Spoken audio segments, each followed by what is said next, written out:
Hello mga kasabong, Ninyo Anthony sa El Nino Conditioning System, observant na magmamanok.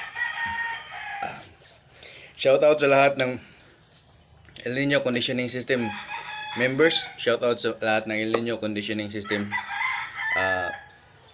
users. Shoutout sa lahat ng El Nino Conditioning System observer. At shoutout sa lahat kong mga subscriber. At shoutout sa lahat kong mga viewers. So hindi ko na kayo maiisa-isa, ang dami nyo na. Salamat sa inyong suporta. Salamat sa pagpanood at salamat sa pagpa-member. Dahil sa membership nyo, nababawasan ang problema ko sa araw-araw. Thank you po. So shoutout natin yung mga sponsor ko. Shoutout Winsley Guzman sa nagpadala ng 4 na bagong tari galing Libertad, Benguet. Shoutout din kay Sir Mr. Siley sa Zamboanga del Norte, nagpadala ng 7 tari na matitibay, ang ganda. Shoutout sa lahat ng mga viewers ko. Shoutout sa sponsor nito. John Ray Robles, Jervis Perez, Andy Sumarago, makasamahan ko yan dati. Sir Jesus Alob, Sir Shakrave, hinihintay ko yung Armalite Gray mo ha. Pag pupunta ka dito, dalhin mo yung Armalite Gray mo. Share mo sa akin. Shout out sa iyo. Yung Boston mo, hinihintay ko rin yun.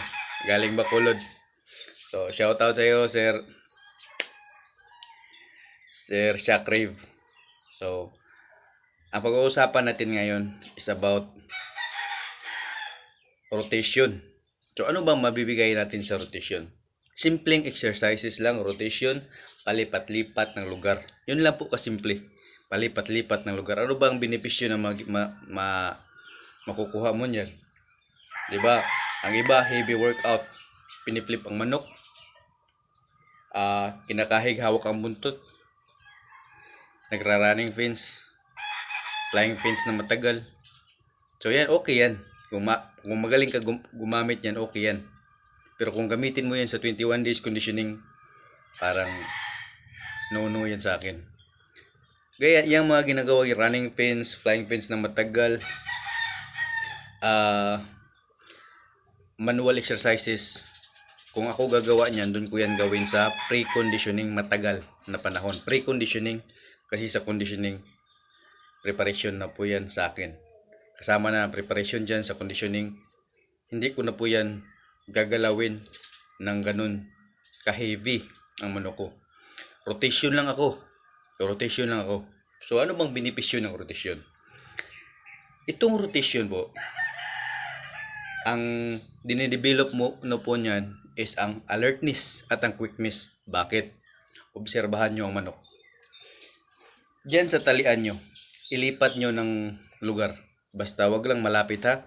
Yung lugar na, yung distansya ng 1 meter, maayos na yun. 1 meter sa katabing cord, 1 meter ang distansya ng manok, maayos na yun. So, itong lugar ko, hindi ito amin. Nakikilagay lang ako.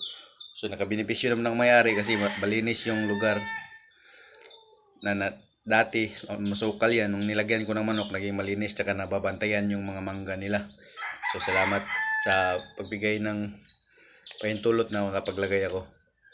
So ang rotation, importante yan sa manok. Bakit? Nadidevelop mo ang alertness at ang quickness response ng manok. Yun ang kailangan natin para manalo. Quickness and alertness. Subukan nyo to. Kayo mag-observe mismo. Kasi ako observant na ako eh. Kayo mismo mag-observe. Ang manok nyo, galing sa malayo, galing sa ibang sulok ng manukan nyo, ilagay nyo sa ibang lugar naman. Ang manok na ilalagay mo sa bagong lugar, ikot ng ikot. Babantayan niya. Bawat galaw ng, bawat tilaok, lalapitan niya.